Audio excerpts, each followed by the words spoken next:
In this video, I will show you how to deposit money on the eToro app. There's basically two ways to do this. First, just open up eToro and go to Portfolio in the bottom. Now here, click on the deposit button in the bottom right, and you will then see this. So it says fund your account. Now if you just type how much you want to deposit, like 25 euros, or actually the minimum is 44, so I'll do 44, you can see to deposit that amount, first top up your Euro account below.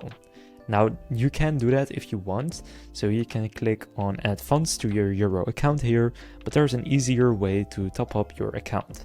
And that is to just click on the drop down of where it's currently coming from. So for me it says Euro account in the middle left of the screen. For you it can also be pounds or dollars, depending on where you are from. But if you click on that, you can see all of the available payment methods. Usually you will only see bank transfer when you click on add to Euro account, but here I can also pick one of the other ones like Ideal. So from here I'm going to click continue and actually pay for this.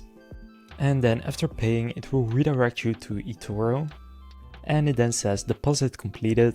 Then just hit got it. Now you can head back over to the app, and now in the app, if I go and refresh my portfolio, you can now see the total available cash in the bottom left is 68 euros 44 cents, which is 44 euros more than it was just now. So that is how you can deposit money into eToro.